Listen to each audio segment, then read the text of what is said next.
everybody, it's Sandy with Healthy, Wealthy, and Slim. We're here today with Jim Laird.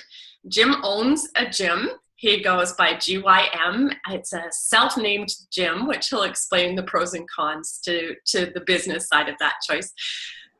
Jim brings us brilliant workout, healthy mindset, healthy food choices, as well as management of stress and ideas to optimize. I'm super excited at the concept of working out 2 days a week versus 5 days a week. So, Jim, I'm so glad that you're here today. Thank you for joining us. And yeah, if you'd like to just explain a little bit about what you do, where you came from. I know you came from Canada, which is close to my heart, only I'm a lot colder than you are. Yes. Yeah, welcome. Thank you, Sandy. Thank you for having me on. I really appreciate it. Yes, I'm originally from Fort Saskatchewan, Alberta, Canada, which is near Edmonton. And yes, you are a lot colder than we are here. And I really appreciate you having me on. I own a gym, and it's called Jim Laird and GYM. And I did that because it's kind of catchy and people remember it easy. But at the same time, the disadvantages to that is that people expect to work with me when they come in the gym. So there's pluses and minuses to everything. And basically what I do is I teach people between the difference between performance and health.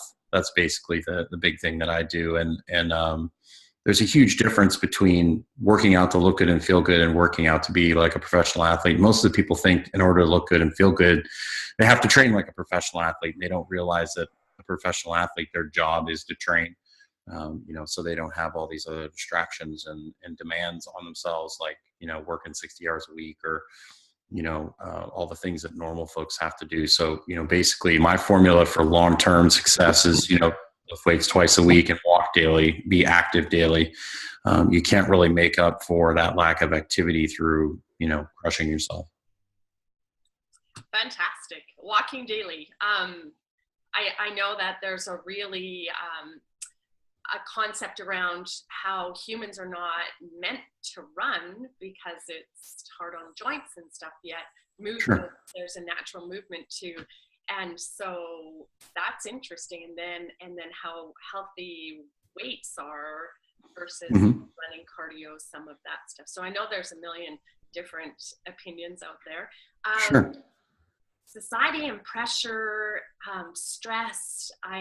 This is definitely not specifically for women, but women, you have a kind of a cool comparison to a broken car that I really enjoy. How you talk about how women tend to drive themselves too hard, and then.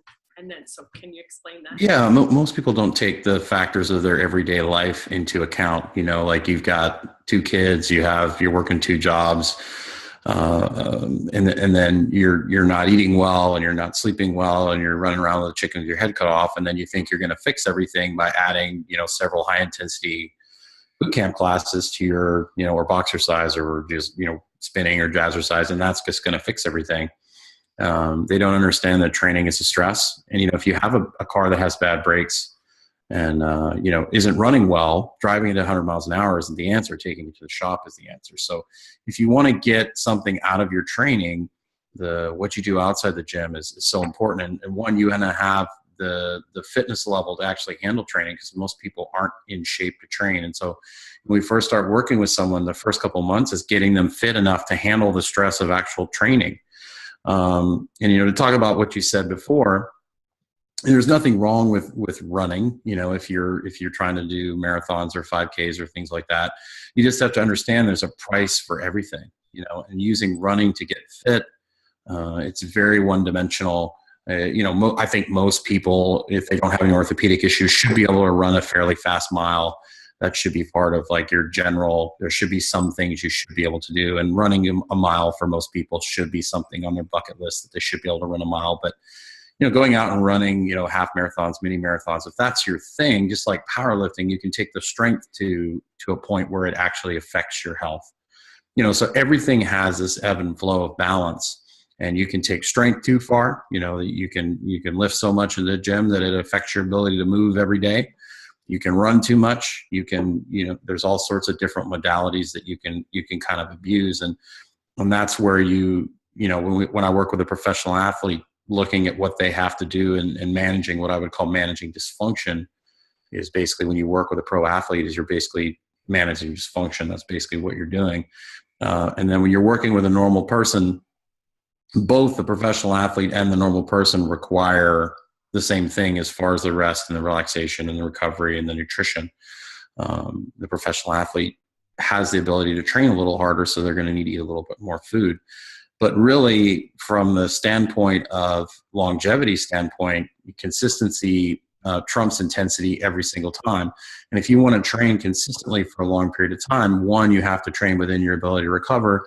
And two, you have to have adequate stress management protocols in place, and you have to have adequate rest and recovery. And then if you're going through a phase where you're going through a divorce, or you get fired from your job, or one of your kids did something dumb, or you're not sleeping well, or your wife had a new baby, or whatever, those are the times when you dial things back and you're doing more Tai Chi, or you're coming in and doing your warm up and you're going home. When you're under a ton of stress, that isn't the time to beat yourself into the ground. It's the time to nurture yourself. And I think we have that. Most people don't understand that 70 to 80% of your training should be moderate to low intensity. And that's to prepare you for that 20% that's going to get you the results that you want. But most people have it flipped around, the 80% of high intensity and 20% of low to moderate. Wow, that is really interesting. I wouldn't have guessed that at all. So another thing that I've sort of curious about. So Healthy, Wealthy, and Slim really comes into balance and making good choices in health and business, everything into. And I know a few business people that possibly sort of push towards addiction to exercise. That they really, in order to function, they really do work out probably 7 days a week. And they manage their stress with exercise. And I did that for a long period of time until I crashed and burned. And here's the thing too, even with the definition of the title of your summit, what does wealthy really mean? Does wealthy mean having $1 billion in the bank, $1 million in the bank, or does it mean having time? Does it mean having freedom to do what you want to do? I make really good money, but one of the things I lack is, the ability to step away from my business. And that's something that I'm working on right now. Slim, what does that mean? Does that mean skinny? Does that mean looking like a marathon runner or an anorexic? Some people don't have the ability to get slim because they're built like me. There are women that have a more curvy athletic body. So what does slim actually mean? You want to be the best version of yourself. So defining these things as be the best version of yourself, and everything has a cost. If you want to be a billionaire, there's going to be a price to pay for that in your, there's a trade-off there, depending on, what you've got as far as assets and liabilities, if you've got passive income, or if you're having to work hours for dollars like I do most of the time. Just like with leanness, there's a great article by John Berardi that basically talks about how there's a certain point when you get so lean, there's consequences to that. So trying to be super lean has a consequence. So finding that sweet spot where you're happy and you're comfortable with yourself. And some people just aren't wired to be super lean. I mean, that's just reality. And there's some people that are really lean that want to try and gain weight and they can't. So I think a big part of this is knowing what you want, but also knowing what your abilities are. For some people that aren't entrepreneurial, if they're making $60,000, $70,000 a year, that's all they're really going to be able to do. And then keeping their costs down is going to be, a priority for them. So they have a healthy, they have a nice lifestyle. Other people, finding out where they're comfortable with and basically figuring out what they can get away with. That's basically what you want to be. Absolutely. I think the magazines and television and such put so much pressure on women, men as well. I've seen some really tragic things happen around men and their body image and steroids, for example, and making bad choices. And then so the title of my summit was never intended to say that people need to be slim to be. Oh, I know that, of course. I just was saying that that definition is going to mean different things for different people. Oh, that's totally. And yeah, no, I appreciate that. And I appreciate exactly what you were saying. Slim is about, well, healthy is about everything. Health is the beginning and the middle of everything. And I love your message. That's exactly what you're talking about. Balance. We haven't got into food choices and refined sugars and stuff yet, but, and then wealthy, really, same thing. Exactly. It's about abundance. And like you said, time versus money. There's some people that have a lot of money, but are truly unhappy individuals. right. They're a slave to their job. Yeah. And then slim, if you have a fatty liver, or if you are suffering, with joint pain and such, that really comes down to health, right? It just just about what. It doesn't matter. It doesn't matter if your car looks great if you can't drive it. That's a big part of it. And if you're having to be unhealthy to look a certain way, there's a lot of figure competitors and bodybuilders that fall in that category. You talked about magazines and things like that. And most people don't realize is, most of those magazines are Photoshop, and most of these fitness models, they only look like that for a day or two. They don't look like that all the time. Some do, like some just have genetic gifts. And then also there's in the fitness industry, in the modeling industry, there's a lot of performance enhancing drug use that people don't talk about. And that's one of the biggest problems of the fitness industry is people don't disclaim that, okay, I'm doing this program, but I'm also on performance enhancing drugs, which allows them to recover a lot faster. It allows them to be a little more liberal with their diet. So, the fact that people don't, well, the fact that it's illegal kind of makes people not want to talk about it. But, people have to keep that in the back of their mind that, okay, one, a lot of these people that are celebrities, one, are genetically gifted. Two, there might be some stimulant use or some anabolic use in there. And then these models, I worked in Aspen for years and I was a bodyguard, and I also worked at a 5-star hotel, and I've seen some of the most beautiful people in the world, quote unquote, and seeing them in person is a little bit different than what they look like on the magazine covers. All except for Cindy Crawford. She was gorgeous, just as gorgeous in person as she was on her magazine covers. I love that. Cindy is drop dead beautiful, naturally. And she's a really nice person too. She really is a genuinely nice person. So I got to interact with her quite a lot when I was in Aspen. So. Wow, that all comes down to character, doesn't it? And really, beauty comes from within, and all those cool things. And it really, there's some really pretty girls who are really ugly, and there's some really, what society calls unattractive women that are actually very beautiful because of who they are as a person. I love that. You're absolutely right. So what about food choices? Fast food world, fast go. Everybody thinks they have to do more to be more. It's how do you suggest that people find that balance? One, I'm sorry for the light. I mean, I should have closed my blinds before I did the show, but I've got, natural light coming in and out here. So if I'm beeping out and forth, food, I really try and keep it as simple as possible. I don't want people to develop like a phobia over food. People can create so much stress over food. Really, I tell people eat as much real food as you can, get a protein at every meal, eat vegetables at every meal, and then earn your carbohydrates. If you're, the biggest thing about carbs is you have to understand if you're eating them all the time, and that's the majority of your diet, which the standard American diet is like 70% carbs, you're going to run into some issues. And so if you have, I've found that what works is if you have more body fat and you want to lose some, you want to cut back on your carbs some, cyclic carbohydrate, adding carbs in after training is great. If you're going to eat carbohydrates, I've found that eating them at night is much better because then you're not running that, insulin roller coaster all day. So it's going to vary person to person. Obviously, if I've got a person that's trying to gain weight, it's going to be a little different than someone that's trying to lean out. But just generally for health, eat real food. Like stop eating, get away from cereals, get away from, most Americans start their day with a bagel and a huge, mocha grande latte with 300 grams of sugar.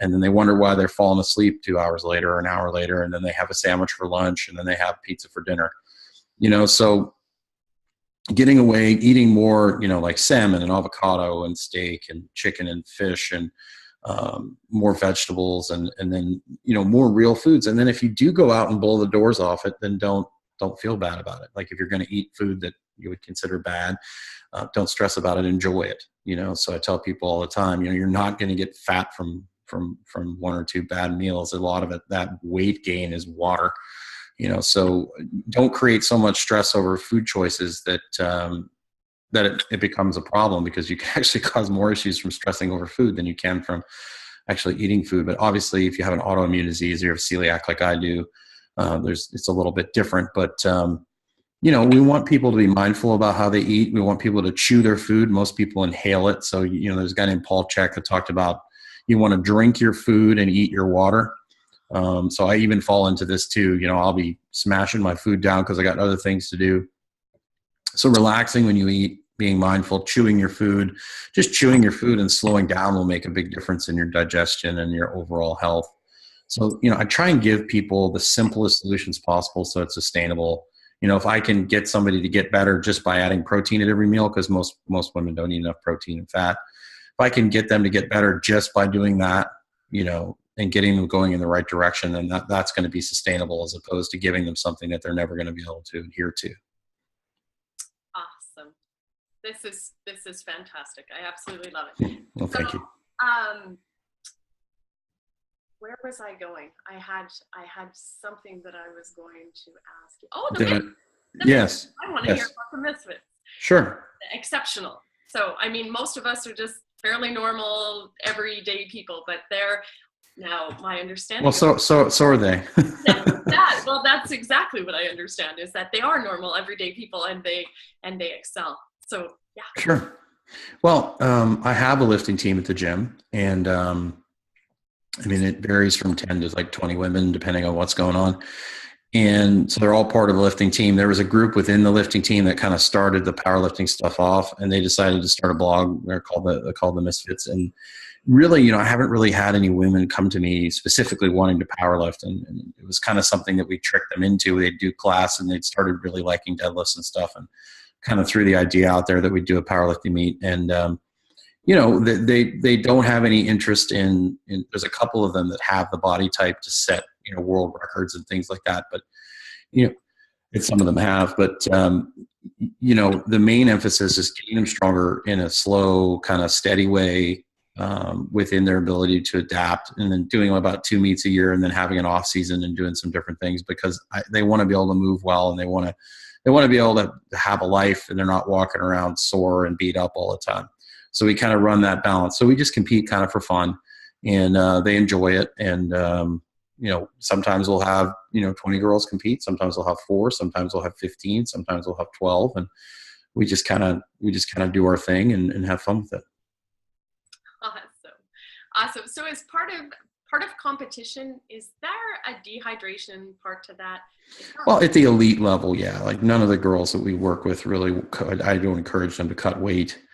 If you're trying to set world records and you're right on the edge of your weight class, obviously going in a lower weight class is going to be a huge advantage, and you can manipulate your water, via carbohydrate manipulation. And there's things you can take, like dandelion root and things like that to help you kind of flush out a little bit. But, I try to encourage them not to get into that kind of stuff. But yeah, there are ways to do that if you're interested in doing that. But for them, it's just, lift wherever you fall and have fun. And there's a couple of them that are a little competitive that, I have one girl in particular who's set a few national records, and she sometimes will play around with cutting her water back a little bit the day before the weigh in. And then, she'll eat extra carbs after she weighs in, because they generally weigh in a day before. So, if you cut carbs for a couple of days, you can cut, 3 or 4 pounds of water pretty easy. So, but that's usually most of them. I don't encourage to do that, especially beginners. You just want to lift in whatever weight class you fall into. And I work with women. I try and get them away from the scale, and I try and get them basically, how are your clothes fitting? How do you look? That kind of deal, as opposed to, oh my gosh, the number on the scale. Because, when you're losing weight, you don't know what you're losing. Are you losing bone? Are you losing muscle? Are you, if you get people fixated on the scale, especially when they're lifting, most women are going to gain a little bit of weight and actually shrink. And so if their diet's good and they're lifting, most women will actually trim down a little bit and lose body fat. And some of them, I've had women gain 10 pounds and lose 2 clothing sizes. So, getting them off that scale, the scale is such a liar that we try and get them away from that. The scale, actually, my husband weighs himself every single day. He weighs himself at night, and I'm like, what are you doing? Or after the weekend, and so weekends, we might have a glass of wine and not drink as much water and make those choices. And sure.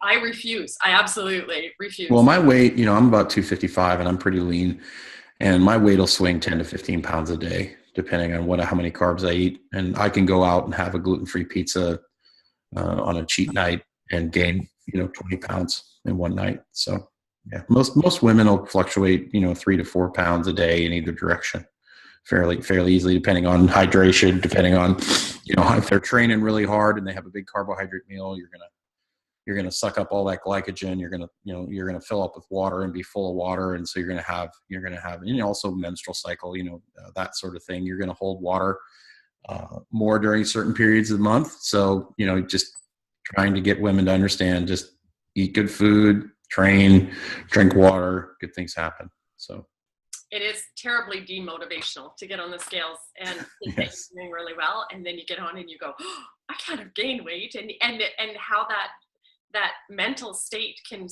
shift. Like your clothes fit better, but you've gained.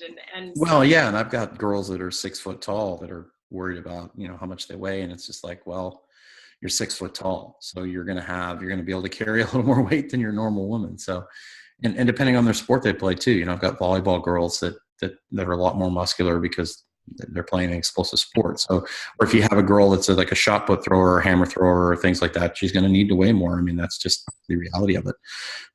So you get into sports, sport specific stuff where it's not about health, it's about sports. So there's all sorts of factors and variables that go into that stuff. Performance, the whole yes. performance thing. What about supplements, Jim? Like as far as things like apple cider vinegar, minerals, magnesium, some of that stuff that people might be lacking. Is there any? Well, I think magnesium's a big one. I mean, I'm obviously not a doctor. I give people information. I obviously don't prescribe anything because that's not in my repertoire. But, ZMA is something I've been recommending for years. Zinc and magnesium and B6. Take it before bed. It helps you sleep a little bit better. There's some arguments out there about whether it increases performance or not, but most people are magnesium deficient. So when most people start taking a little bit of magnesium, they start feeling better. That's one of the reasons I got the float tank, is you could soak magnesium through your skin. I think most people don't get enough sun, so I think getting your vitamin D levels checked is essential. Some sort of real food multivitamin just to kind of fill in the gaps. People will argue about that as well, but I think, in my opinion, it's and then some sort of digestive support, either fermented, sauerkraut, those sort of things, bone broth, fermented foods, kombucha tea. I think for gut health, I think is important. We don't eat a lot of fermented foods anymore, so including those in your diet. A good pre-probiotic, Prescript Assist is pretty good. So making sure you're getting a probiotic, make sure your vitamin D levels are good, making sure you're getting some sort of real food multivitamin in, and then you're eating real food 80% of the time. I think for most people that's going to work fairly well for them. And then, of course, if you have additional needs from there, then you would go to a functional medicine doctor or integrative medicine type specialist who's actually going to look at root causes and that sort of thing. But, I think the big thing for, if you want overall health, you just don't want to be constantly hammering refined starch. I think that's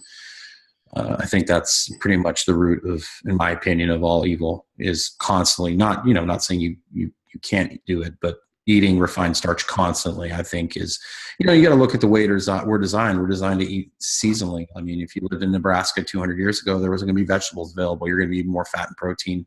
In the summer, you're going to be eating more fruits and vegetables because they're there. So our bodies aren't really designed. You kind of have to look at where you came from, if you're European descent, or if you're, if your genetics come from, South Africa or Jamaica, or, it's going to vary person to person over what they can tolerate and what they're adapted to. But for the most part, kind of cycling your carbs and not constantly eating refined starch at every meal. Like, it's basically, if you want to be healthy, just get away from the standard American diet. I mean, that's pretty much the bottom line when it comes to food. And then you got to have kind of experiment with what you like and figure out what's maintainable for you and what you can get away with. Wow. Well, we are just about at wrap up. I can't believe that half an hour has just run right by. We're so respective of the world and how busy everybody is. So you gave us so many tools, so much No to problem. like so much more than what a typical gym owner I think one would expect to get with overall health, stress management, body image, which I love, because you're right, it's different for everybody, and you've seen very many good looking ugly people out there. So Well, really, there's all shapes and sizes, and you know what's attracted to one person is not necessarily attracted to another person. So you have to become comfortable in your own skin. And as far as for me is that if you're a business owner, you know, whether it's real estate or whether it's a gym business like I'm in, and customer service is the number one thing, and doing what's best for the customer. So, you know, I don't want to be that guy that people come to for 4 weeks. I want that be that person that has a client coming back for years and years and years, and wants to train with me, one, because they enjoy the community, and two, because they get results, and because there's consistency.